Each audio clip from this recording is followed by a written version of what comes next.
everybody, and welcome to yet another episode of No Gods, No Mayors. It is what? What? Yet another? Yet another? Yeah. Just it's hello great. and welcome once again to another parade of unceasing torment. Well, welcome to Municipal hell. Yeah. Well, hey, listeners, welcome to hell. I'm your demon for the afternoon. Yeah. Welcome to Misery. Welcome to Misery Podcast. No, this is I'm your demon for the afternoon It's the or one that's morning. fun to record. Where's your sense of joie de vivre? Is that the name of the show? Yeah. It's called Where's Your Sense of Joie de Vivre, the show. Where's your sense of joie de vivre? Okay. That's right. Well, there isn't your sense of joie de vivre. That's right. All right. Hey, Riley, can you start the fucking show, please? Thank you. What's your problem? What's your problem, Riley? You've been really off today. It's actually kind of fucked up. I'm kind of concerned about you. Damn it. Don't you fucking Uno reverse card me. Don't you Uno reverse card me my It's a Wonderful Life. Okay, I'm just going to start from the top again. Why? Okay, sure. No, Do you want to go show. through a montage of everyone in the town that you've helped and without even really knowing? You know? Yeah. Okay, all right. And here's all these Hello, mayors and everybody. they're Portuguese. God damn And no one knows that they were the mayor. Everyone's the mayor in my mind. Okay, all right. Hello, everyone, and welcome to Fuck Off. Why do you do this to me? Why do you love to betray me so much? I was trying to listen. We're all a little sad today, and I was trying to cheer up one of the members of the podcast by annoying you as much as Riley. possible. I won't say who I was trying to cheer up. Yeah. Can you start the show, please? This is it. This is the show. Take a deep breath, Riley. Ocean waves. Ocean waves. waves is when I'm recording. Ocean Wav. We So are true. recording that. Okay. Hello, everyone. Welcome to No Gods, No Mayors. I am your mayor for this episode, Riley. I'm joined, as ever, by my wonderful co-mayors. It's Nova and Maddie. Hey, Riley. How are you both? What was it like recording that opening of the episode for the first time? You know what? I'm smooth. I'm right in. Uh-huh. I'm absolutely not stumbling over my words today like a jackass. No, this is me just trying to get good names for the group chat by making you as uncomfortable as possible. Trying to get you to mispronounce something. A little bit of destabilization, a little bit of provocation, you know? I'm doing Mad Woman theory on the podcast, and you can't predict what I'm going to do next. Brinks mayorship. I love the podcast where my OODA loop gets reset every 10 minutes. It's great. I love the podcast that's the oral equivalent of flashing strobes. All right. Look, here's the thing. I've got a mayor that I found last week and have been sitting on my excitement about because it's a bit like Troy Thompson. Okay.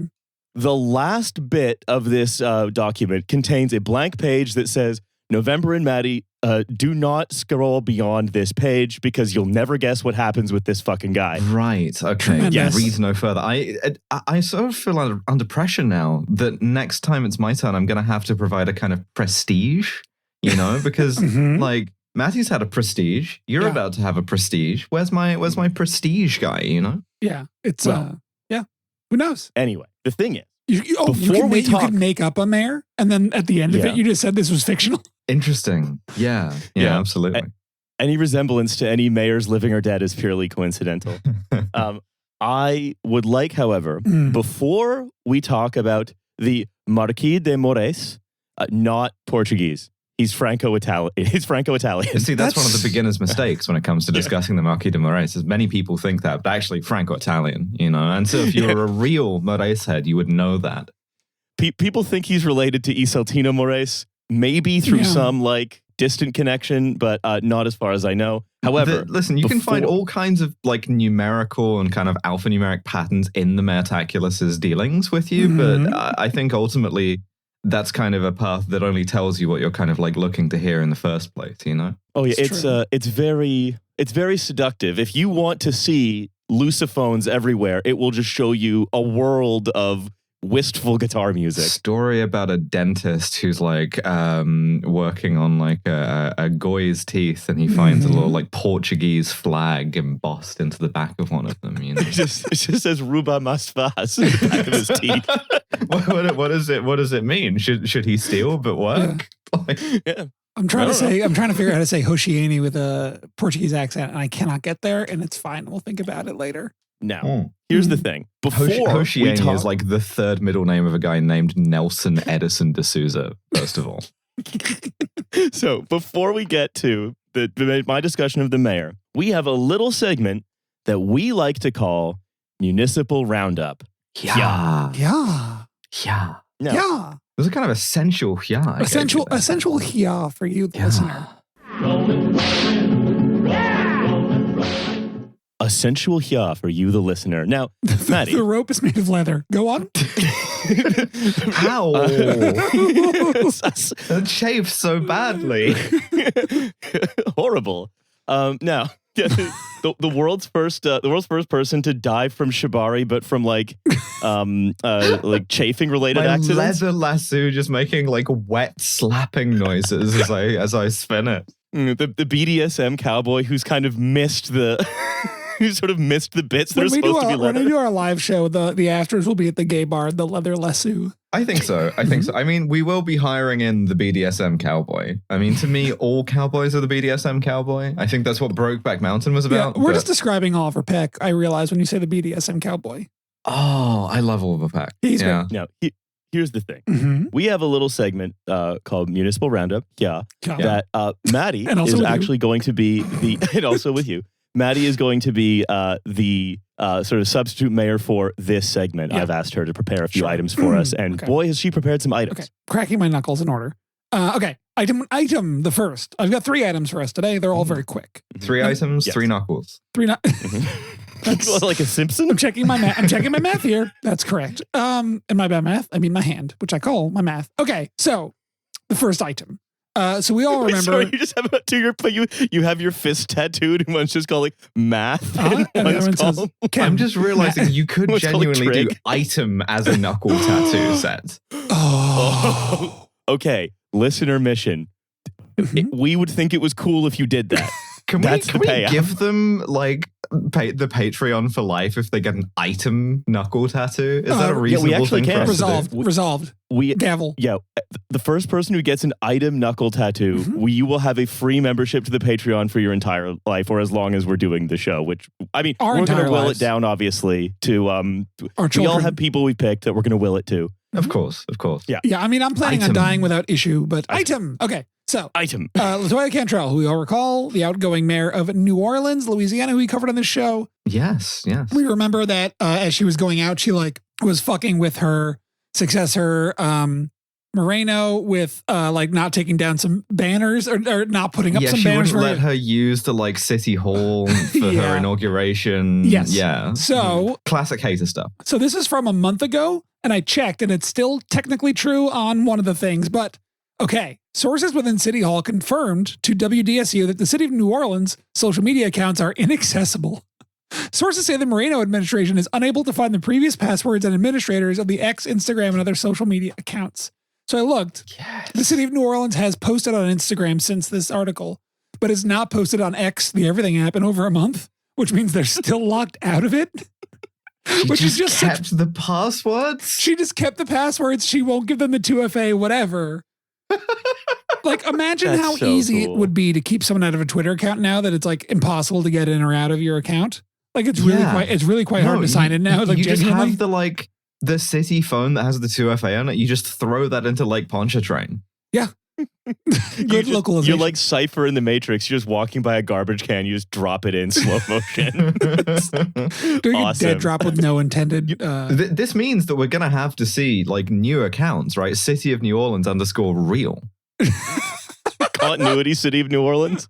Oh, do you remember the wave of lib posting where it was your job title that you're kind of libbed out at and rogue things, so the rogue White House stuff or whatever? Yeah.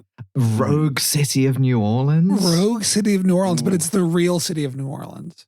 I guess the real City of New Orleans accounts are the rogue City of New Orleans now. It really makes you think about the twisted world that we live in which the rogue New Orleans is the real New Orleans. I hope that they keep fighting a fighting retreat and keep posting pro Latoya content. That would be really incredible if we skip forward to mayor in exile of New Orleans.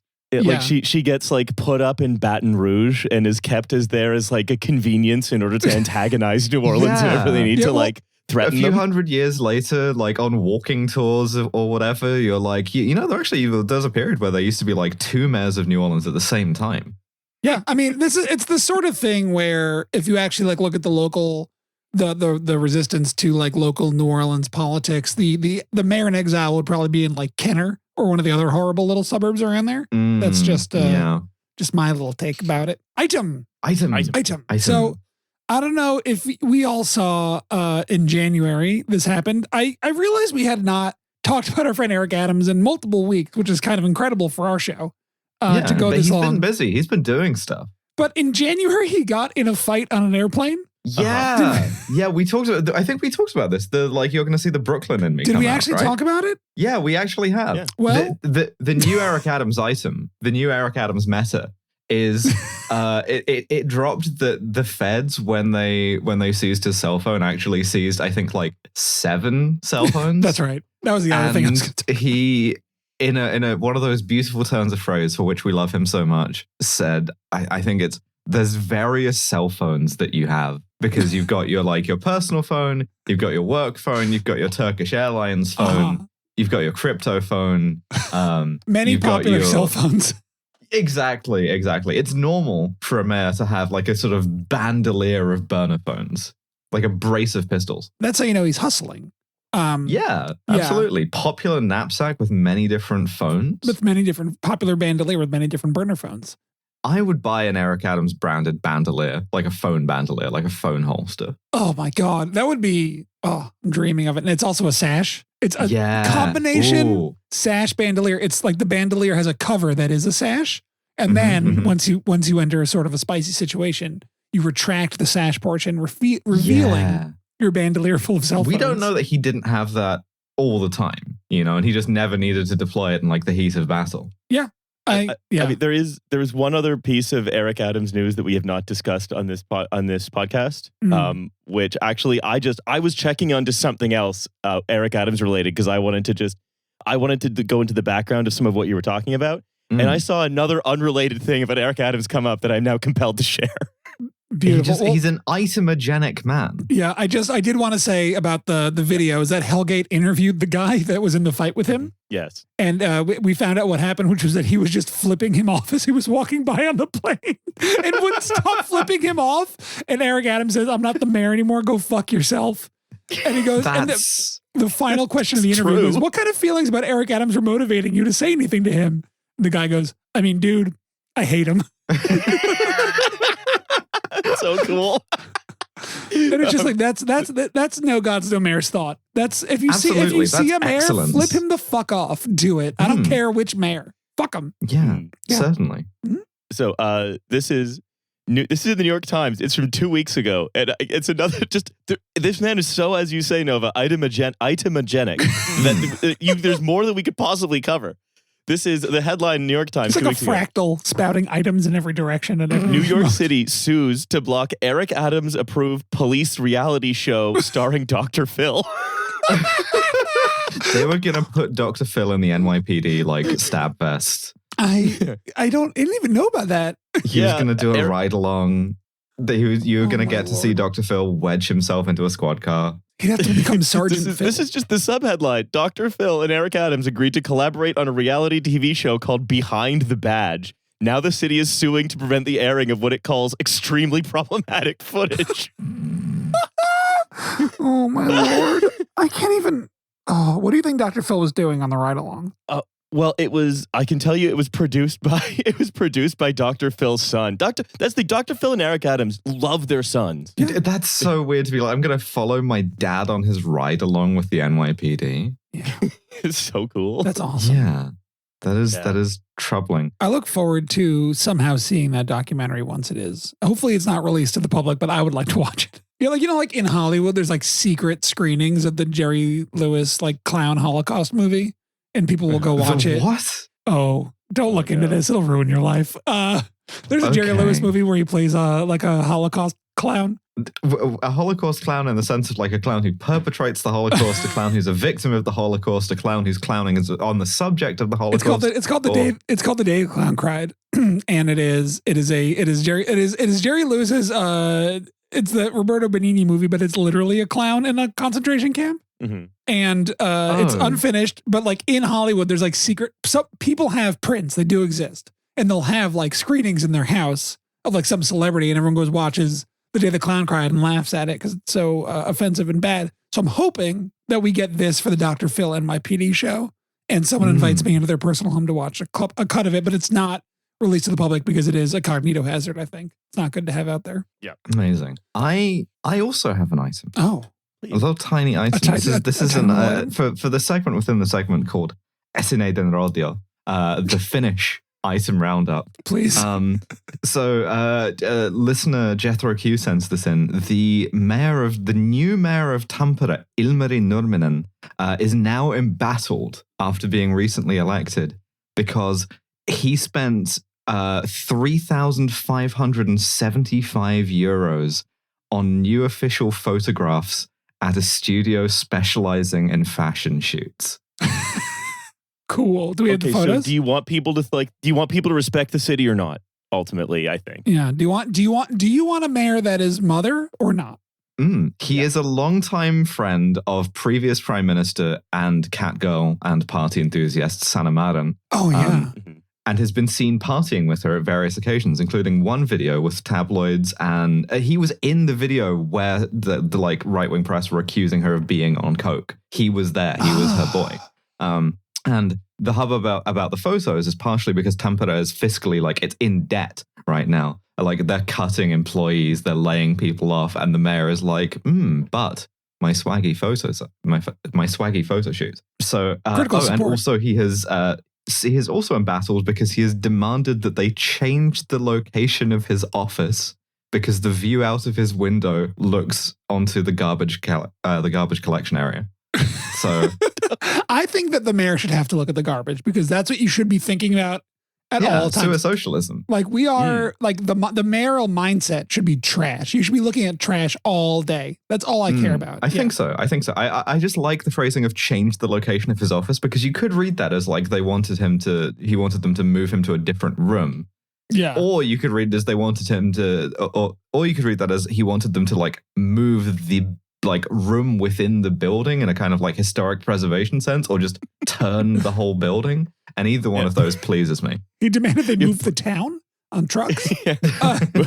Hello, I'm the Mad Mayor. We're of course going to be moving the town 20 meters to the left to account for continental drift. Let's go, everybody. We're all quite mad here. Honestly, this guy seems cool. It seems like he knows a cat girl. Yeah, like, is it illegal to hang out with a cat girl and get like expensive portrait stuff? I really don't think it is. It sounds like things I would do, and yeah, that's fine. Yes, absolutely. I have one last beautiful little teeny tiny snack of an item. This one was sent in to me. We're up to 4 knuckles now. We're up to 4 knuckles. This one is sent in to me by a friend of the show, Noah Suarez Sykes, who just texted me. I want you to click on the Facebook link that I've put in the doc, please. Okay, girls. Let me just do that. And I want I'm gonna pick a random person here. November, can you read the caption of the photo here? Yes, I can do. Wait, yes, okay. So, this is from Pacific Coast TV. It says, congratulations to outgoing Mayor Tigarius Twirl's Big Stick and to incoming Mayor Sue Fatalaus on an incredible year of progress for Pacifica and on what's to come. So, the mayor's name, which you just pronounced...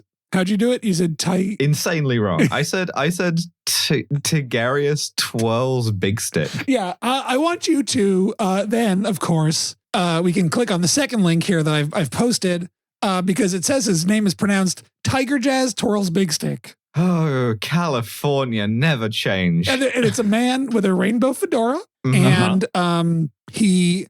For the uninitiated, Big Stick reinvented his name legally to align more closely with his inner self. Not trans. I mean, same. Yes, well, same. However, his inner self he was a graduate of the Terra Nova High School, and he chose a variation of the tiger mascot and linked to his love of fantasy fiction, especially magical staffs like the one carried by Gandalf. Guy who's like a single issue mayor, but the single issue is the mayor should have it like a staff. Yeah, but he's wearing a rainbow fedora here, and he's like a milady guy.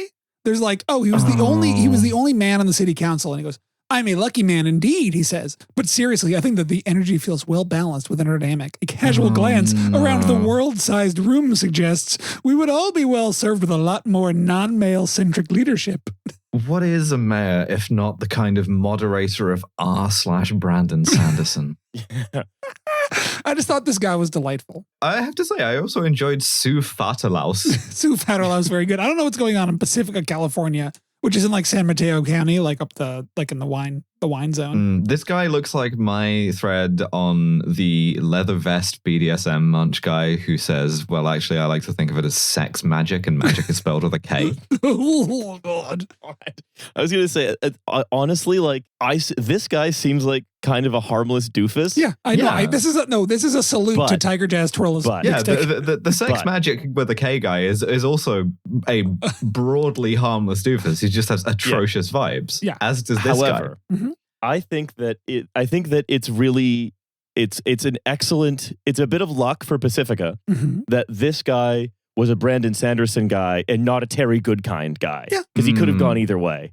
Yeah, no, I just think there's so much negativity in the world, and I wanted us all to look at this guy named Tiger Jazz Twirl's big stick. Tiger Jazz spelled, of course.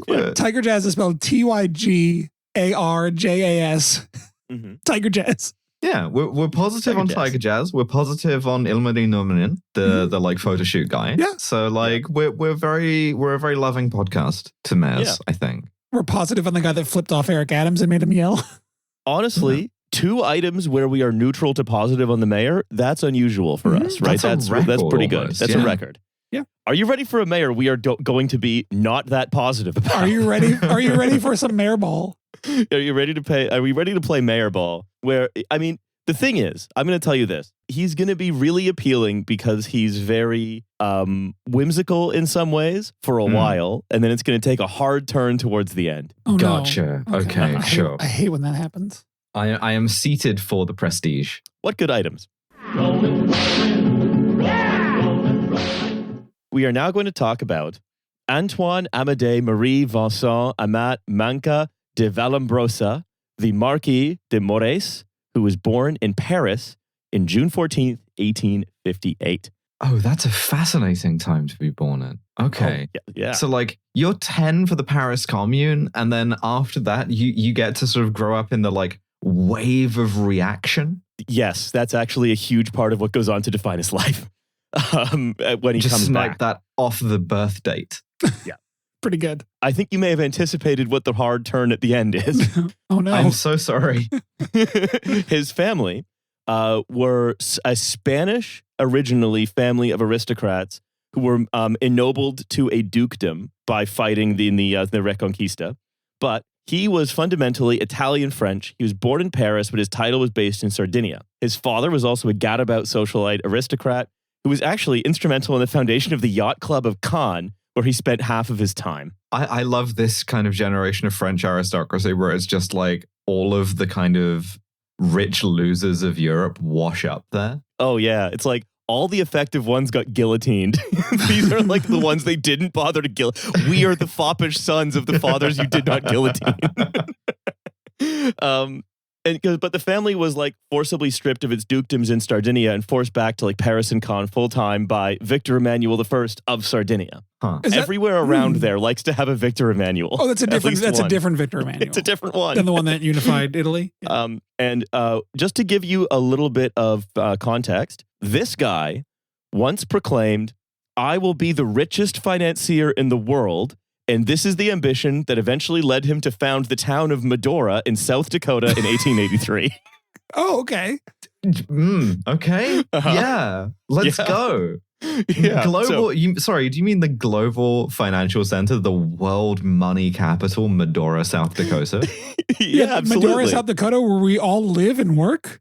Madora, South Dakota, where the subway runs all night? The shitty thing about Madora, South Dakota is that like it's actually kind of too expensive to live in. You know, it's a bit of a like corporate playground, really. Oh, yeah. Like, yeah. Lots of like really expensive like public art that you can't like climb on or look at. Or yeah, anything. but it's a really great place to get like a slop bowl of like some vegetables and like maybe a protein.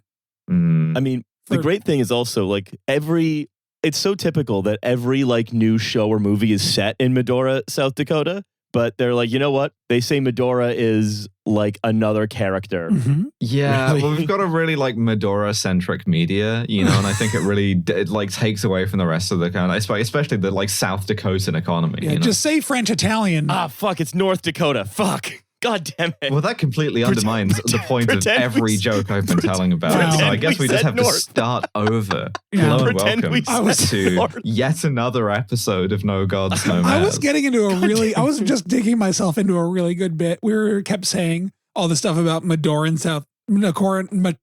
Madora, North Dakotans, and I was saying just say Franco-Italian. This is taking forever. But I was really getting it. I was really settling in nicely, and then we all had the wrong Dakota. Well, Yeah, it's terrible. Typical. So I want to talk about the Marquis and his journey to America. This is from like the Prairie Public history. So he was a, quote, highly sensitive and imaginative boy who by age 10 You can just say gay, it's taking forever. You can just say Franco-Italian. had already learned French, he, English, Italian, and German. Franco-Italian. He was a brilliant student, and after graduation, he entered the Special Military School of Saint-Cyr, followed by the Saumur Cavalry School, where he was classmates with Philippe Pétain. Incredible. Yeah. So Saint-Cyr, French Sandhurst, if you want to kind of come up with that mindset in your heads Okay. of what if all of the like insane British officer things were insane French officer things? So it's a funnier hat. Yeah, they are big hat people. They are absolutely huge hat people. Yes, hats, red trousers, things of this nature. Calling yourself a chevalier, things of this nature. Yes, Yeah, of course. Yeah. Sure. But he went to cavalry school, and he was a prolific duelist. By 1882, he'd already killed 2 men in duels. It's like, did you just call me a highly sensitive and imaginative boy? Blam. You know? A sort of Barry Lindon in a lot of ways. White boy stuns insulting gadabout with pistol shot to the chest. I'm getting a real like evil twink sense off of this now. Oh. Well, I'll show you a picture of him shortly when we describe his appearance.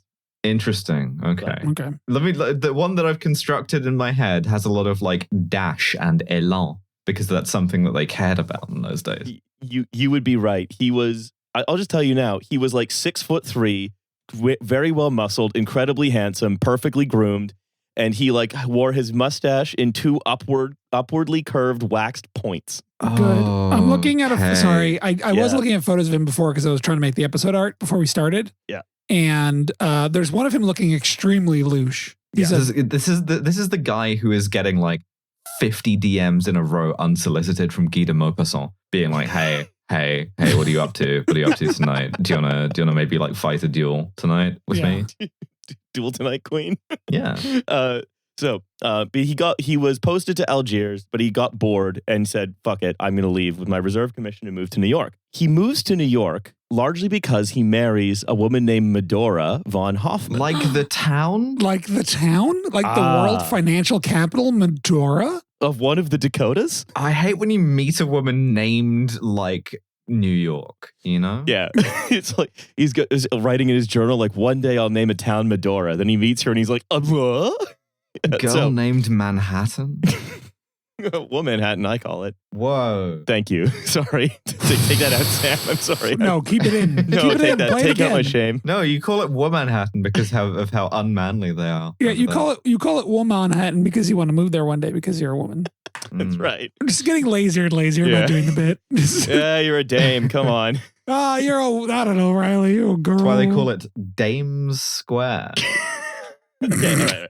So he marries South Dakota von Hoffman, a wealthy German-American socialite, and they get married in Cannes because she spends half her time in New York, half her time in Cannes. You get married in Cannes, and then she gets married. They get married in Cannes because she's a woman. That's right. Yeah, that's true. And they basically both moved back to her home of New York. Incidentally, von Hoffman's father was one of the original founding members of the Knickerbocker Club, which is someone who would have seen like Cornelius Vanderbilt as like gauche and nouveau riche. You're Cool. like in Elizabethan rough levels of old money there. Yeah. That's okay, sure. So this guy, he's like in the army for like 10 seconds. He spends most of the time fighting duels with other presumably heartbreakingly beautiful men. Yeah.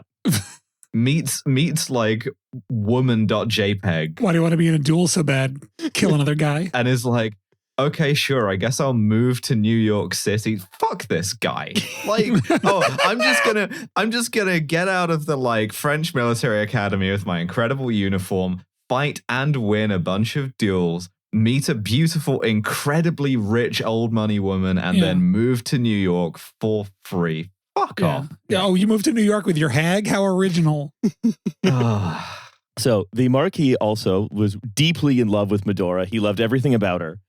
She liked to brag about how much better she was at stuff than him. Like that he knew 4 languages, but she knew 7. She was a better shot with a rifle. She was a better equestrian. She like killed more tigers than he ever had. Like he really loved this woman. Dude, how fucking jealous can I be of this guy? But in New York, they were only happy when they were like hunting and out in the open and riding. So they were like, just like, oh, I hate having to like hang out in Manhattan with my impossibly beautiful rich wife who like shoots things real good and speaks more languages. I know this from experience. I understand why they would want to leave because when you hunt tigers in New York City, the zoo employees get quite mad. Get super pissed. Well, the thing is, that's still Brooklyn, and that's a different city at this point. Yeah. So, and there's no bridge, so you just shoot the tiger in Brooklyn. You get in a rowboat, and then you like row away. Every borough of New York City has a zoo, my friend. Every single one. Really? Every Staten Island. Island. There's a Manhattan zoo. The Central Park Zoo. Have you never seen the Madagascar films? What about Staten Island? Does Staten Island have a zoo? Staten Island has a zoo. You said that in such a sort of like personally affronted tone. I'm a little afraid to admit that no, I haven't seen the Madagascar. It's fine. You don't have to see them in the Madagascar films. You guys know about the Bronx Zoo. You've heard of that? Yeah, of course. That's the most famous one. Yeah, the Central Park Zoo. There's the Prospect Park Zoo. There's a Queens Zoo in the Staten Island Zoo. Every borough is a zoo. Strictly speaking, every borough a zoo. It's in the Bible. What? Strictly speaking, Central Park Zoo was a menagerie until 1934, so all he could have shot there was birds. Okay. Is that what menagerie means? That's an aviary. Yeah. Unless that's the bee one. Yeah. I don't... It's an apiary, the Central Park apiary, just shooting bees. It's like this guy and his mustaches and his hot wife, and I'm here not knowing what an aviary is. Like it's over for me, I think. I mean, I still have a hot wife, but like it's not like she's not a crack shot. This guy knew what an aviary was in like 7 languages. Yeah. Do you want me to ask her? Want me to hop in the chat real quick and ask her if she's ever killed any tigers? Yeah. I can ask. I mean, I can just like yell downstairs. Okay. Yeah. Okay. Well, you check that. I'm going to go on because the thing is, they were still really bored. So, what does a European aristocrat who is, as you say, Nova, devastatingly handsome, perfect at the application of violence, do with his hot wife and infinity money? This is making me a reactionary. I'm just like genuinely, maybe they are better than us. Well, hold on. You need to keep... Maybe this is because of the problems with the way that I am, because of my like genes or something, you know, and if I'd been born better. Hold that thought, because he's going to have to apply himself to solving some problems at some point, and we're going to see how he does. So, this is from the Bismarck Tribune. While still working at his father-in-law's bank, de Morès was visited by his cousin, Count Fitzjames, who was returning from a hunting expedition in the Badlands of Dakota. His cousin's stories about the beautiful, rugged country out west fueled his imagination. Morès loved to hunt and was an expert marksman. He also saw this as an opportunity to check out the feasibility of locating a slaughterhouse in the area, which would then become kind of his white whale. So, in spring 1883, and by the way, this is like in a biography of his, the first thing he does is before he gets any money, before he does anything, he goes out and he buys a number of fringed leather coats and gigantic cowboy hats. And then he takes incredible. He takes $10 million from his father in 1883. He takes $10 million. And then he sets out for the Dakota Badlands in a private rail car with his personal secretary to buy 10,000 acres of land and 250 horses that belong to Sitting Bull. I love that his first instinct is the coat. Yeah. You know? Yeah. That's very relatable to me. Me, when I'm about to do anything, is I get the sort of like instinctual shoppies first. Yeah, no, it's like I'm getting a new hobby. Time to buy all the clothing. Yeah. Right? I'm going to look like Cody Smith McPhee in The Power of the Dog. I'm going to put on the big giant hat. getting into like a bit of like settler colonialism, sort of like as a hobby, as a recreation. Yeah. He's like, I'm getting into this. I'm getting into being in the West. I'm hopping on my dad's private jet and buying a big cowboy hat. And going so he arrives in the Badlands. How badly did this guy get ripped off at the hat store, at the big cowboy hat Oh store? my God. Like they saw him coming and they're like, well, of course, any real outdoorsman knows you need 4 hats, one for each season to start with. And then your inclement weather hats. Yeah, the manager runs over and like yells at the salesman like very theatrically, like, what do you mean you're showing him the swill we have out front? I gotta go get the premium stuff for such a refined gentleman as this who doesn't have enough hats. He needs 2 hats per season, of course, for dry and wet. And you're gonna want the clear coat on that, of course. Now, would you like hat insurance? We have a very competitive rate for hat insurance. It covers actually if you throw it on the ground because you can't pursue someone over a state line. So this guy has he got into it enough that he was running a kind of niche cowboy menswear YouTube channel. So this is a description of his appearance from R.L. Wilson in his book The Peace. This guy's got a leather lasso.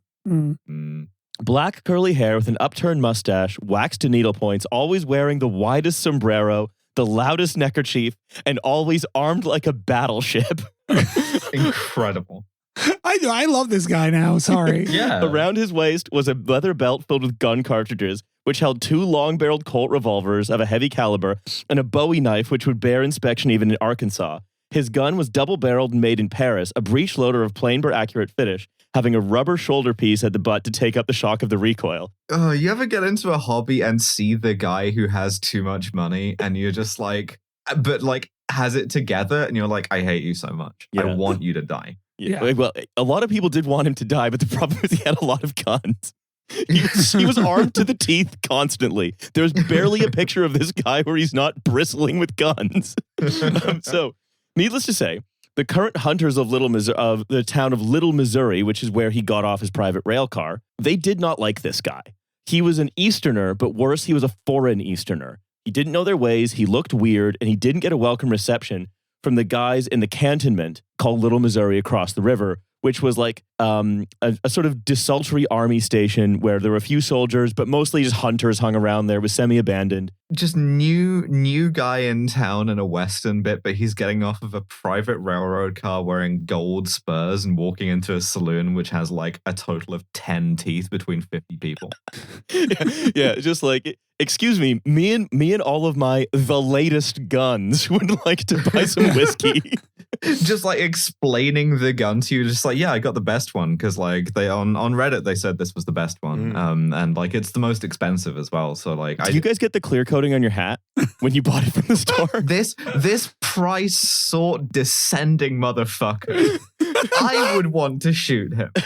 So, this is from Walter Hagdorn's book Roosevelt in the Badlands, because he was a neighbor of Teddy Roosevelt. The hunters did not like dudes of any sort, but foreign dudes were particularly objectionable to them. Yeah, dude is American for Ronin at this point. He's a masterless cowboy. Yeah, his plans, moreover, struck at the heart of their free and untrammeled existence, which we'll get to in a moment. So what did he do? On April Fool's Day on 1883, he broke a champagne bottle over a tent stake fully within sight of the settlement of Little, Missouri, and founded the township of Madora in 6 square miles, specifically as an affront to the hunters across the river who he considered to be unwelcoming.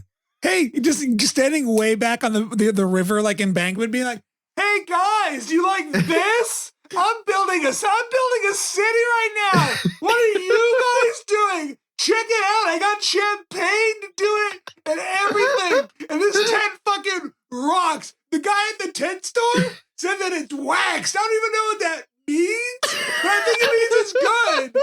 It's so funny. Naming the town after your hot rich wife as well. Oh man. So he's now a mayor. He has been insashed. Oh, what do you think his sash looked like? Oh, the best one, because he went to the sash store and they saw him from across the street. It's like a thread with gold in it that says "the mayor" and like very fancy script with a lot of curly cues on it. But like you can't even taste the gold. I don't even know why they put it on the sash. So on the eastern, this is again from Roosevelt in the Badlands. This is a really good book for learning about this guy. On the eastern bank of the Missouri River, On the flat under the bluff that 6 months previous had been a paradise for jackrabbits, a few houses and a few men were attempting to prove to the world amid a chorus of hammers that they'd constituted a town and had a future. The settlement called itself Madora. The air was full of vague but wonderful stories of a French marquis who was building it and who owned it body and soul. So as the town was being built, 1 month later, he founded his 19th century Badlands version of a vanity startup that oh no, the son of a rich guy would make. But weirdly, well, I'll tell you what it was. His plan was to disrupt the famously open to competition Chicago meatpacking cartel. They're gonna kill you, dude. They're gonna send 19th century Joe Pesci to demolish you. Honestly, Marquis, you smoke too tough, you're bitch too bad. They'll kill you, Marquis. You're neckerchief too loud. So he's like, oh yeah, I'm gonna disrupt the armor and Swiss slaughterhouses in Chicago. That's gonna go great. Oh, good job, dude. Awesome. Do you think the slaughterhouse is anywhere good to hide dead body? I couldn't say. So basically, the standard thing at the Badlands at the time, right, is you do this. You raise or ranch cattle in the Badlands, you ship them to Chicago alive, where they lose weight, they get sick, it's expensive to feed them and keep them healthy and so on, where they're slaughtered by one of the slaughterhouses. Yeah, and then Upton Sinclair's The Jungle happens. Yes. Right? Which is and the horror of that, if you're Upton Sinclair, is a Serbian guy touches your diseased cattle. Then they'll distribute the meat to cities on the East Coast. The Marquis has a different plan. Slaughter the cattle where you ranch them, then ship the meat east in refrigerated cars. This was the Northern Pacific Refrigerated Railroad Company. This is also because he's from France, right? He's got some French pedigree and he knows this about rosé grapes. Is you want the bottle to say Mise and Bataillon and Chateau. You want the grapes bottled where they're picked, right? It's really important. It bruises the wine. So basically, he's got this idea where it's this is a good idea. It's just the problem is he doesn't think it all the way through. Which we're going to find out about. He's dangerously ahead of his time, but not quite enough. So this is another long quote from the Roosevelt book, but I promise it's worth it. The Marquis arrived in Little, Missouri with his father-in-law's millions at his back and a letter of introduction to Howard Eaton at the railway in his pocket. The letter from a prominent businessman in the East ended, it seemed to Eaton, rather vaguely. Quote, I don't know what experience he has in business or anything of that kind, but he has some large views. The Marquis enthusiastically unfolded these views. Quote, I'm going to build an abattoir. I'm going to buy all the beef, sheep, and hogs that come over the Northern Pacific. I'm going to slaughter them here and then ship them to Chicago in the East. Eaton remarked, I don't think you understand how much stock comes over the Northern Pacific. It doesn't matter, cried the Marquis. My father-in-law has $10 million and can get $10 million more. I've got Old Armor, one of the slaughterhouses, and the rest of them matched dollar for dollar. Oh, Eaton said to himself, yes, the Marquis's views were quite large. Do you think he's saying this in the most annoying possible way, tone and volume? Yeah, he's wearing a cowboy hat made out of a tiger pelt. This is a Red Dead Redemption 2 side character that the game kind of puts its thumb on the scale to make you want to shoot. Yeah. I was going to say, this is now Badlands Kendall Roy. Oh, yeah. Do you think I'm impractical? The Marquis went on. I'm not impractical. My plan is feasible. I do not merely think this. I know because my intuition tells me so. I pride myself on my intuition. It takes me only a few seconds to understand a situation that other men have to puzzle over for hours. I seem to see every side of a question at once. I'm gifted in this way. I have wonderful insight. This is the single most intolerable person to be around I think the 19th century has ever given the world, that's stiff competition. Do you think he's really performatively into country music in the Yes, yeah, 100%. In his rail car, he's got a guy, he's got an old guy with a guitar, playing, songs about the prairie or whatever, and he's just Kendall Roy, bumping along to it.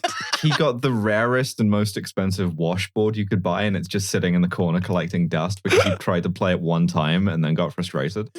He's got the 2 spoons for playing the spoons, but they're just hanging on the wall.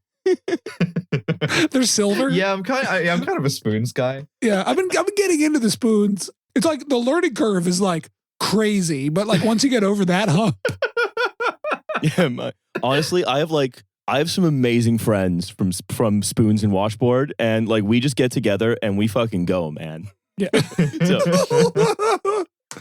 a little sarsaparilla and the Is your boys. session spoon guy the like best spoon guy in the world? And you just paid him to be here. oh my goodness. So This this is a rich plan, text. they pissed off everybody. Everyone No. hated this guy. Oh. Yeah, the railroads hated him for like muscling in on their relationship with the Chicago stockyards. The Chicago stockyards hated him for threatening their operation. The locals hated him for fencing off his acreage with barbed wire, which in the Old West No, the song says "Don't fence me in." was genuinely a huge no-no. Like you do not do that. Yeah. And they also hated him for importing sheep because they ate the grass so low that the horses then couldn't graze. A second huge no-no. Don't fence anything, don't have sheep. And by the way, the butchers and customers for all the beef back east hated him because they all agreed that corn-fed rather than free-range cattle were superior. It was like he was 50 to 100 years too early for what was ultimately a pretty good business. But he just didn't think about all sides of the problem, such as, what if the Chicago stockyards systematically try to destroy me? So the Marquis built this town, but he also has some toughs. He hires a guy called Jake Maunders, a local guy who the Marquis Jake basically murders. keeps in council for years and years.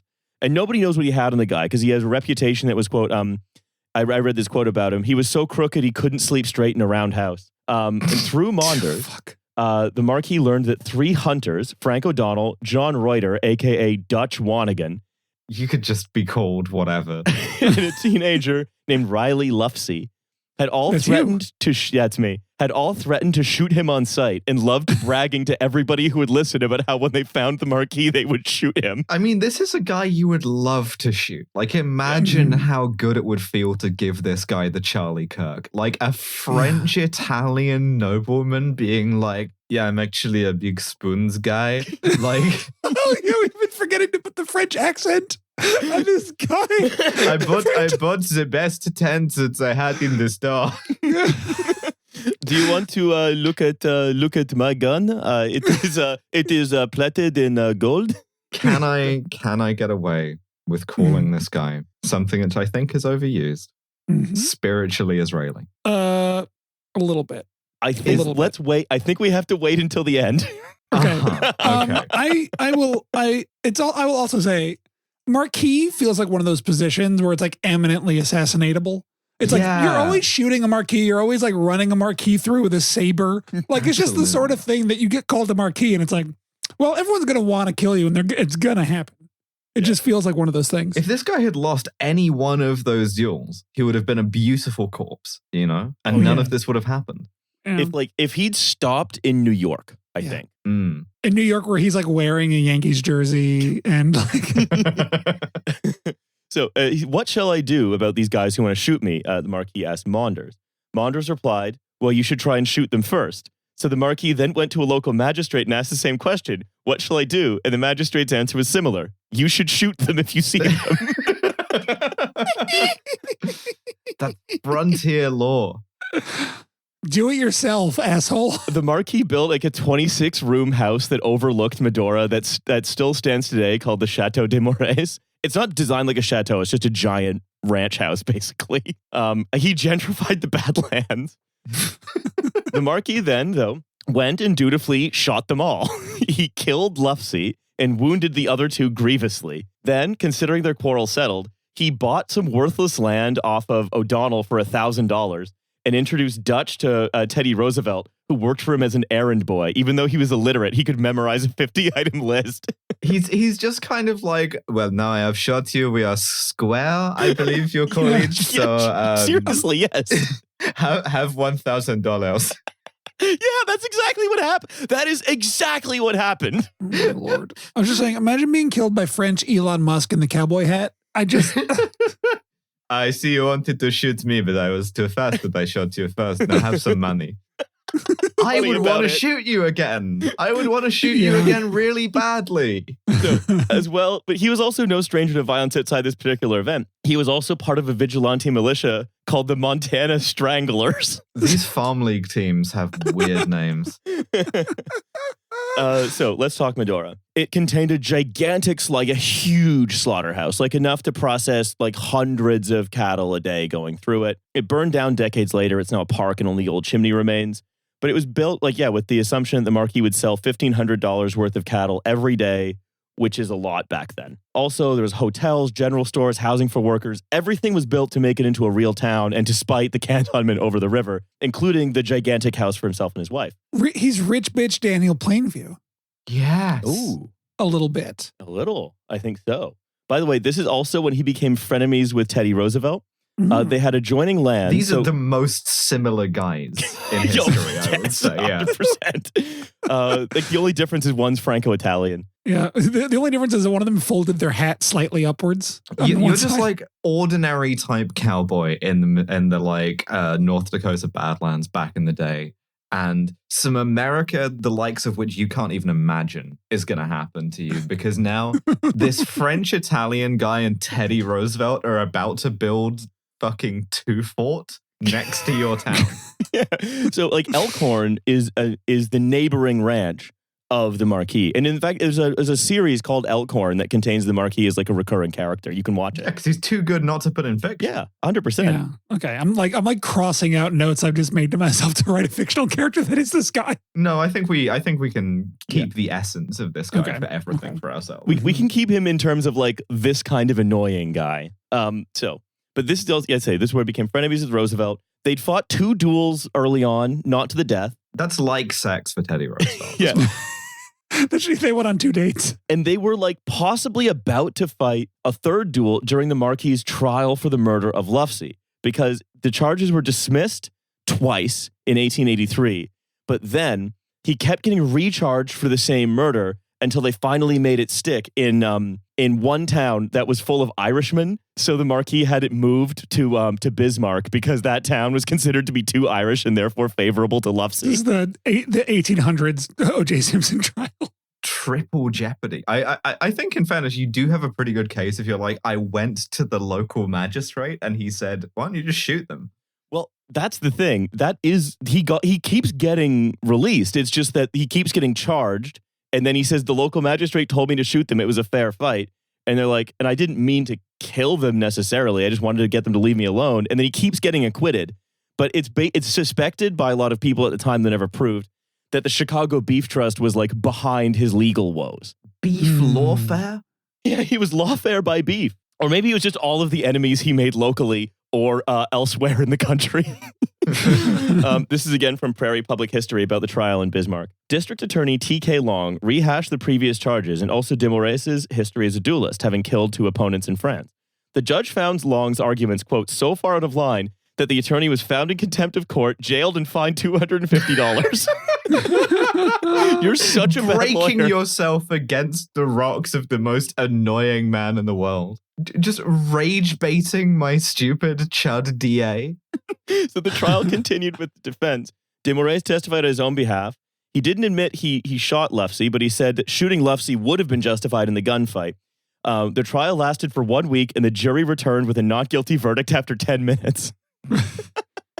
Anyway, the reason that he and Roosevelt almost fought a 3rd duel was that he sort of accused Roosevelt of collaborating with the prosecution to like get him put away so he could take his land.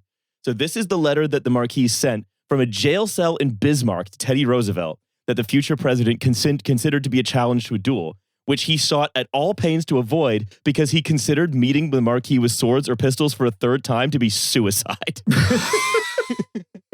So, my dear Roosevelt, my principle is to take the bull by the horns. Joe Ferris, an employee of yours, is very active against me and has been instrumental in getting me indicted for furnishing money to witnesses and hunting them up. The paper also published very stupid accounts of our quarreling. I sent you the paper to New York. Is this done by your orders? I thought you were my friend. If you are my enemy, I want to know it. I'm always on hand, as you know, and between gentlemen, it is easy to settle matters of that sort directly. Yours very truly, Morès. He's got a good line and a death threat, I'll say that. Roosevelt's response, most emphatically, I am not your enemy. If I were, you would know it, for I would be an open one, and you would not have asked me to my house nor gone to yours. Oh, fucking like I love these stupid gay chuds so much. It's like, no, dude, if you were my enemy, you would know it. Yeah, yo, you say anything about my honor, then it's going to be That's not a swords. threat. That's a promise, dude. As your final words, however, seem to imply a threat, it is due to myself to say that the statement is not made through any fear of possible consequences to me. I, too, as you know, am always ready on hand to hold myself accountable in any way for anything I've ever said or done. Yours very truly, Theodore Roosevelt. Which basically was interpreted at the time as him being like, please don't kill me. Apparently, after that, they were sort of more friendly. Yeah, because this is basically like this is my heated rivalry. Yeah. This is very pleasing to me. It's just these two assholes being like, I'll kill you in a duel. Please don't kill me in a duel. Okay, we should find another duel. Do you want to come over and play Xbox instead? Yeah. Boys stuff. What's incredible here is that if they don't kiss and make up here, we don't get a new deal. Just fascinating to think about. That's true. It's I think these two probably like kissed on each other crazy style. I think we can be clear about that. Like two waxed mustaches rubbing together. God, in the town named for my beard. Incredible. It's like a mirror image of the cat person photo, you know, like a lot of very, very follicular kind of. How dare you remind me of that? Ugh, I hate that photo. How dare you? You think making out with this guy is like you get one of the like mustache points like in your mouth if you come at him from the wrong angle? Like I'm just hoping to not go in my eye. Well, you're making out with this guy and then suddenly like you're getting your teeth cleaned, basically. So, yeah, absolutely. Yeah, the thing about kissing a guy with a waxed mustache is he waxes your mustache as well. Mm-hmm. So the Marquis, if you wouldn't believe it, was also very ADHD. Problems emerging with his cattle business. Rather than solving them, he just kept starting other businesses. Relatable. What? He started a stagecoach line from Madora to Deadwood. It failed, but Seth Bullock was his business partner. Shit. He also found himself outdone at every turn of the fridge cargo line, where like he just assumed that the railroad would like accommodate his fridge cars. He assumed that it wouldn't be seasonal. He assumed that like the stockyards wouldn't put up much of a fight. And it's all wrong. But he kept promising everybody who would listen that it would bring huge amounts of business to every town on the way to the east with like telegraph or phone lines or like electricity. He even made a promise that he would start a business that would enable Badlands residents to eat vegetables, quote unquote, like Southern. Full of ham? Yeah, because of the famously arable land of the Badlands. Yeah, well, that's why they called that. Well, this is what he said. Like Michael Jackson. You know? They're called the Badlands because they're a naturally occurring source of sunglasses. This is a quote in press that was then quoted in that biography of Roosevelt in the Badlands. The Marquis de Morès is like a press release kind of. The Marquis de Morès has a novel enterprise underway, which he is confident will prove a success. It being a plan to raise 50,000 cabbages on his ranch at the Little Missouri and have them ready for market April 1st. He loves April 1st. They'll be raised under glass in a peculiar French manner, and when they have attained a certain size, will be transplanted into individual pots and forced rapidly by rich fertilizers made from the offal of the slaughterhouses, and for which preparation he owns the patent. Should cabbages come out on time, he will try his hands on other kinds of vegetables, and should he succeed, the citizens along the refrigerated railway line will have an opportunity to get as early vegetables as those who live in the sunny South. Obviously, this also failed. I love also, like, I've invented a new way of fertilizing plants, and that is to cover them in blood, like the Little Shop of Horrors plant. They eat blood. Plants just eat like blood, right? a plant pot full of beef guts. Hey, plants love cattle blood, right? That's what they like, blood? Obviously, this all failed. Oh. Also, all of his sheep died. Also, he tried to buy every butcher shop in like New York and the Eastern Seaboard, but they all declined his offer. The sabotage from the Chicago beef concerns kept coming. Everything was completely falling apart. All he had was his town, his chateau, his wife, and his utterly fearsome reputation as basically being the French aristocrat Prairie John Wick. Oh, I hate him so much. By the summer of 1866, he'd lost the backing of his father-in-law, and a hot summer and cold winter basically made most agricultural. Actually, you know what? The thing is, this kind of like masculine fantasy of the frontier, the like extremely expensive guns being quite deadly, this makes him like a kind of a gun tuber. You know, like one of the like right-wing YouTube guys with the like super, super expensive guns, which is another reason why I hate him. I mean, you don't have to be particularly skilled as a marksman to be really good at killing people if you keep buying lots and lots and lots of like the most advanced weaponry imaginable and covering yourself in it at all times. Might be one of the rare hobbies where like just sheer outlay can make you good at it. Right. Maybe? Like if you buy a Gundam, you're quite good at killing people. It doesn't matter if you're good at piloting the Gundam.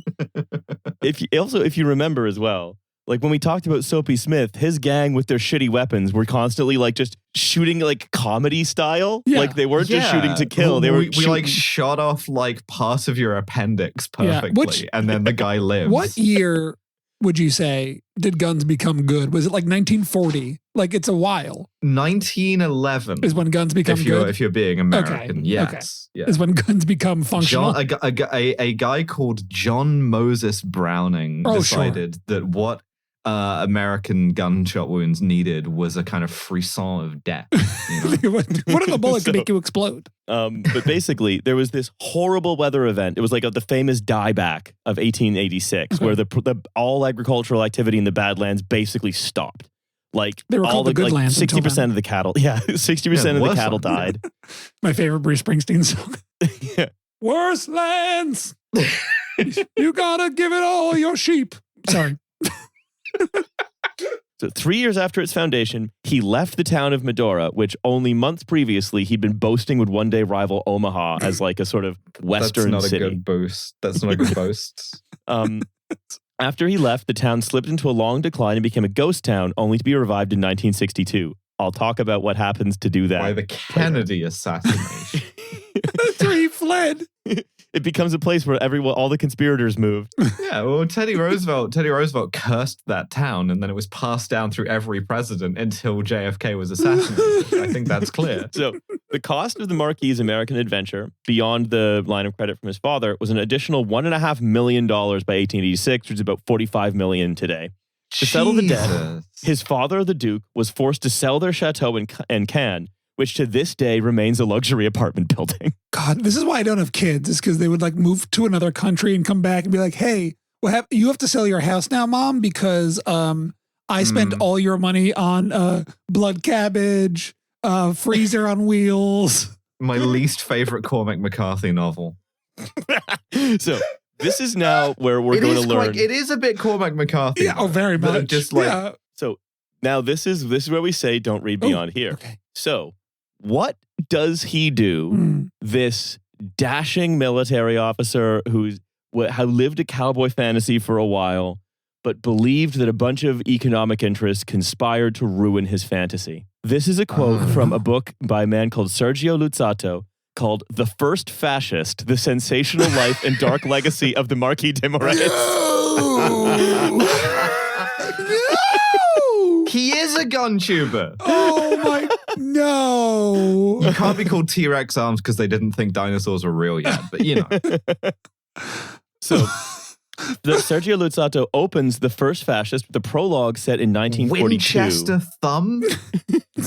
So good. Sergio Luzzatto, this is from an FT review of the book, opens The First Fascist with the prologue set in 1942. The deportation of French Jews to Auschwitz had begun. The commissioner responsible paid tribute to, quote, the great lord of action, the Marquis de Morès, the earliest leader in the anti-Jewish struggle. No. Oh, okay. So he's like looking at the Chicago beef industry that has ruined him to the point that he's merely rich forever and goes, falsely, I think I should be clear, hey, these guys are all Jews. Just say Chicago beef industry is faster. Forever. That's not even true. They're just... It was the butcher shops. Oh, the butcher shops, because the slaughterhouses are Polish, right? Yeah. I think, but not Jewish. Yeah, it was that he tried to buy Just all this. Teddy Roosevelt, the weirdest American, getting brushed by someone far weirder as you just unfurl a like beautifully calligraphed letter that just says, "Are you Jewish? By the way, I'll shoot you." Also, our grandchildren will finish this as an incredible way to end that interaction. So basically, it's the butcher shop thing that does it to him, because it's like that's his last great wheeze in America, is to try and buy all the butcher shops so we can force them to stock his like refrigerated car cattle. What year was this? 1886? 1886. This misses my family owning a butcher shop in New York City by like 15 years. so close he could have become a fascist, because my great-grandfather refused to sell Lubchansky and Son in the Bronx to this guy. So close we got. Sell me your butcher shop for my stupid idea. When you're like, no. Oh my God. Just like, okay, but I'm going to get really anti-Semitic about this. like more than usual for now. I'm going to get alarmingly anti-Semitic for 1886. Oh my God. Well, the thing is, like, 86, he's just in time to, like, self-radicalize with the Dreyfus affair as well. Okay, hold on a second. No! So I can't keep doing this with the dates. I'm sorry. So this is from Luzzatto. He says the first populist white supremacist openly anti-Semitic leader in the Western world, like leader who made anti-Semitism like a big thing in the modern West, as opposed to just, well, we're all anti-Semitic, obviously. Decades before Mussolini, Morès even invoked the fasces, the ancient Roman bundle of wooden rods, to symbolize the society he wished to create, a union of all social classes against the Jews. Cool. I will say for the fasces or fasces or whatever you want to call them. Yeah. Those are already all over American iconography. I'll say. Yeah. Because of Rome. Because of Rome stuff. Because of Rome stuff. But yes. But he was like, I'm going to use this as the symbol for my anti-Jewish movement. Sure. Yeah. Cool. So what he did is he went to Indochina for a bit to try to build a railroad. That didn't even get off the ground. He was like, fuck it, I'm going back to France. And he was depressed. How did he go to fucking French-occupied colonial Vietnam and come out of that experience thinking, yeah, the problem with this is Jews. But he was depressed and living in France with only his millions of dollars and his, again, we have to emphasize. It's just we joke about the insanity of anti-Semites, but just like the railroad that you built falling into a swamp in Vietnam, just no one else around for 100 miles and being like, Jews. You're like pouring water out of your cowboy boots that you're still inexplicably wearing in Vietnam. The Jews have done it again. Oh my God. Taking the cowboy shit to Vietnam. No. He did. He never stopped dressing like a cowboy. Yes! No. Just he's trying to speak to a guy who only speaks Vietnamese and trying to explain your cool fringed leather jacket. No, it is Richard Owens. Yeah. Actually, is the grandfather. And then I covered the cabbages in the blood. But they did not grow because of the Jews again, I imagine. So the thing is, right, he comes back to France and all he has is his like millions of dollars, his aristocratic social circle, and his, I have to emphasize, astonishingly hot wife. Yeah, and also his 8 yearly hats that are all clear-coated. Yeah, his many hats and his cool jacket. He's also contemporaneous with the cowboy that kills Dracula, and I'm just thinking about that right now. It's like, because that's him all here in Europe. He is as incongruous with the surroundings as the cowboy that kills Dracula. Spoilers for the 1890s. Dracula getting domed off by an anti-Semitic Franco-Italian cowboy. He's just, oh, sorry, I thought he looked like a Juif. Sorry. I thought he was one of the ones who ruined my cabbage business. I don't know. He said he was Romanian. That's I think Jews there. Unless I'm mistaken, he could have been Jew. I don't know if this name is meaningful. Edouard Drumont. No. Jesus. So he's like a kind of late 19th century French Jordan Peterson who's more overtly anti-Semitic. Nous sommes Charlie Kirk. Singing that to the tune of Marseillaise. Basically, he read this like pudgy, like this, and I say pudgy just to be like, this is not Morès. This is an unattractive, like not physically imposing journalist. He's like any kind of Nazi now, right? Like just he's a debate guy, right? And the debate is counting or not counting Jewish cabbage sabotage. Yeah, exactly. And so these guys team up, and Morès is like the public face of Drumont's ideology, essentially. This is why I'm always saying that books should be illegal and we should not have them. And then Morès goes on trial for murder again, because he kills a Jewish army officer named Armand Meyer in a duel. So he and his friends used to walk around Paris dressed as cowboys, trying to provoke Jewish army officers into duels. Jesus fucking Christ. This is an anime villain. You can't, like... Did he acquire a cape? Better watch out for the anti-Semitic Marlboro man. What happened to Armand? Oh, he was murdered by the cowboy anti-Semites. Also, by the way, there was a Dreyfus affair about him, which is that he challenged a Jewish deputy named Ferdinand Camille Dreyfus, unrelated to the other Dreyfus, to a duel after Dreyfus wrote an article being like, this guy seems like a really stupid asshole, basically.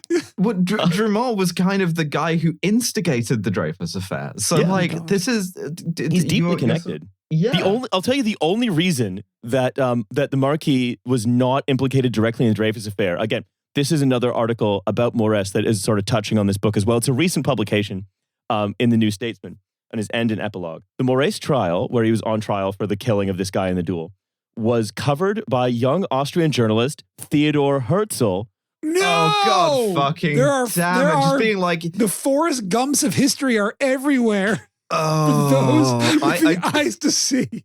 Being like, I think we should do a colonial venture because honestly, it's not safe in Europe with these cowboys. Yeah, I can't complain about the anti-Semitic cowboys roaming the streets of France because then one will find me and kill me. So the Morès trial was covered by Theodor Herzl, who filed his first article. Oh, it was pretty good, but as long as you stay inside after the curfew, because after dark, that's when the anti-Semitic cowboys emerge from their fucking mansions. You just hear a kind of like the jingling of spurs. This is not funny. This isn't funny. It's a little funny. It's not funny, but it's a little like funny. The 0.5 version Nazis were all cowboys. All French cowboys. It's so fucking oh my God. But this trial of Marquis de Morès, like for the murder of Armand Meyer, was what inspired Herzl to start writing about the need for Jews to establish their own homeland, to flee European anti-Semitism. Yeah, I mean, I guess. I guess, the yeah. fucking, like, murderous cowboy larpers are a pretty good pushback, so yeah. Morès tried to have a political career, but it ended in 1893 in a scandal over the financing of the Panama Canal, where it implicated leading politicians of the Republic, including Morès, when it emerged that he had taken bribes from a Jewish financier. I'm quoting here from the New Statesman article. The disgraced Morès left France for Africa in 1894 on a crusade to forge a Franco-Islamic alliance against the Jews and British. And of course, at the head of the Franco-Islamic army is, of course, the French-Italian gay cowboy. My favorite shot in Lawrence of Arabia is that really long focus where you just see the cowboy hat in the distance getting closer. Yeah, I'm imagining in June. I'm sorry, I'm just imagining one of those like pointy like turban helmets, but with a big cowboy brim. Jesus fucking Christ. This is... Okay, first of all, I've never seen a more kindred spirit to Gabriel D'Annunzio. Yeah. For one thing. Yeah. Gabriel D'Annunzio is this guy if he had like a world war, you know? And because he didn't, he just spiraled off into a strange kind of cowboy larp. So he was later killed by Tuareg fighters who initially didn't know who he was in June 1896. Oh, wait, sorry. How do you not know who he is? He's the anti-Semitic cowboy. Well, it's like just like you can spot him a mile away. He's killed the anti-Semitic. Sorry, we've sort of described a guy in the fanciest, cleanest cowboy clothes you've ever seen, covered in guns, wearing a sash that says "The Mayor" in curly Q golden thread, and they're like, "Who's that guy? We better kill him. He could be anybody." These are the real heroes of this episode are the two anonymous Tuareg riflemen who are just like watching him ride towards them, screaming anti-Semitic slogans and being like, "Shoot that guy." That guy seems like he should be killed, I think. That guy's He weird. looks like a Marquis. Someone kill him. Yeah. Well, no, it's that advisors warned him against trusting his Tuareg escorts. They were right. The Tuaregs turned to the Marquis and killed him. Good. Just you had to be around this guy for 5 seconds while he litigates his like 19th century culture war beefs that you know nothing about, and you're just like thinking about it more and more, and then as he gets on to explaining how he bought the best possible tent, you're just like reaching for the rifle. You've done it before you even know you've done it. Yeah, you know, just instinctively like seeing a cowboy and knowing that he should be killed. And the funny thing was, his wife loved him so much that she put a huge bounty on the guys who killed him's heads, and they were immediately killed by their friends in return to his Oh life. my God, dude. That's so sad. Yeah. Yeah. She then continued living in Cannes. Medora, the town, meanwhile, I said, went into a decline and became a ghost town until 1962.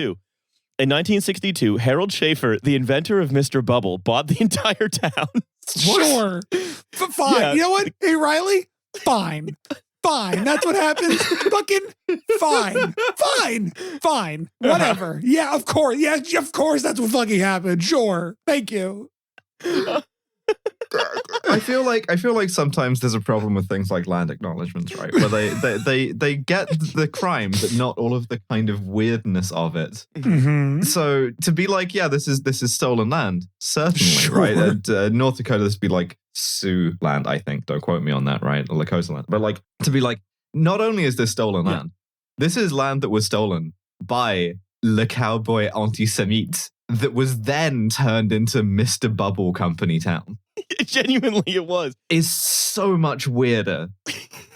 So Gold Seal Limited, Schaefer's company, it made several things. It made like glass wax and stuff, which is why it was originally famous, but its most famous product was Mr. Bubble. They had a division called the Gold Seal Medora division that didn't make any money and whose whole job was just to rebuild and preserve this town that the owner just like took a liking to.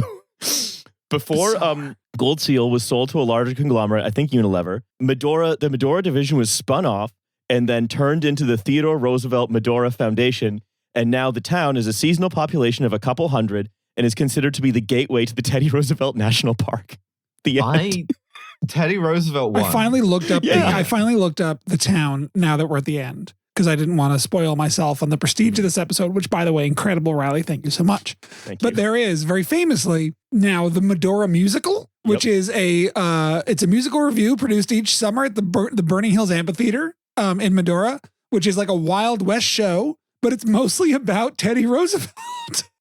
Total Roosevelt victory. This guy has been erased from his own town. Yeah. Wow. Oh my God. And you know what I say about that? Good. Yeah. Anyway, so that's the story of how the world's most anti-Semitic cowboy was a mayor for 3 years. Riley, what? Yes. I need to do a nonfiction graphic novel called "The World's Most Anti-Semitic Cowboy." Now, Yeah. off I go. Yeah, I think so. I'm like legitimately stunned at this. His wife died in Cannes after getting an infection of a leg injury she got working as a nurse in World War I. Like the whole like I'm feeling like the end title of Barry Lyndon. Yeah, very much. Yeah, they're all dead. We're all the same. They're all dead now. They're all dead. Yeah. The world they knew is dead. Yeah. And History lost sight of them. Like truly. So anyway, can you appreciate that it was really, really, really hard for me not to tell you all about this guy for several days? I would have. The Chateau de Marais looks like It shit. looks like shit. It's It just looks like a big house. It clapboard just looks like a big house. He built like 18th, 19th century Grover House. It was cool. Anyway, thank you very much for listening to me talk about this weird fucking guy. I feel like my brain got put against an old timey washboard made out of the finest silver and like ash wood that was bought at a high markup at the music store on the rail line. Yep. I feel insane right now. Fascism has cowboy. When they say esoteric fascism, they really mean it. They really mean esoteric. This is who they should be talking about. Like this is not a controversial thing to be like Hitler was sort of like privately like, yeah, we're just doing what the Americans did in the West, right? Like that's not a novel observation by any means. To have the guys who did it the first time be this guy, it's just the Franco-Italian anti-Semitic cowboy. The Franco-Italian anti-Semitic cowboy. If you say it 3 times, he will appear in the mirror. Like this is just like smoothed my brain down nice and right. soft. Oh, well, you know what? And he was in the Montana Stranglers. Who like I think killed horse thieves mostly. Seems like they did. He was the John Wick of the Montana Stranglers. He had you know what? He had a life. Yeah. He certainly had a life. And the whole time I'm imagining him dressed like Marty McFly in the beginning of Back to the Future 3, where he's got like the neon cowboy outfit on. Oh my lord! All right. Well, It says here that he was able to kill several of his attackers before he was gunned down. Just there was a John Wick shootout at the end of this one. Doing gun kata with a Colt 45. I mean, if anyone could. I just thought he was just like riding towards them and they were like, shoot that guy. No. This was a fight. Yeah. Yeah, his guides ambushed him, and he was like, hey, it seems you're ambushing me. I will kill you now. And then he killed several of them before they killed him. I hate accessing that dialogue tree when I encounter the anti-Semitic cowboy in the big open world game. Yeah, you think you're going to get him while he's reloading, but he's so good at reloading. Well, he knows how to reload dash, is the thing. I think he aimbots. The anti-Semitic cowboy is aimbotting in the Sahara. All right, look. I just keep. This was a period of time. I keep interrupting you because I looked at his Wikipedia page. No, there's so much more, and I trip over a different person who could be an hour of podcast every link I click. That his wife who loved him paid like an explorer to like investigate his death. Right, which she then didn't do. And then that explorer was maybe like a trans mask secret convert to Islam. You know how like 19th century was a real fucking century, especially in its latter half. It's all part of life's rich pageant. You know, there's a lot of like mythology from around the world, especially from like a couple of indigenous communities in like the American West and also Australia, but also some other folklore, where there's sort of like a soft period before civilization where anything could happen and you like talk to animals and whatever. I feel like this is that for America. It's like the late 1800s was just sort of like, I don't know, man, things are weird. There's like anti-Semitic cowboys. There's like Islamic convert blood trans cabbage. boy. Islamic trans masks. Yeah. Like just anything's happening. Anything is going. Yeah. Well, this is one of my favorite stories from, I guess, what we could call the American Dreamtime. Thank you. Yeah.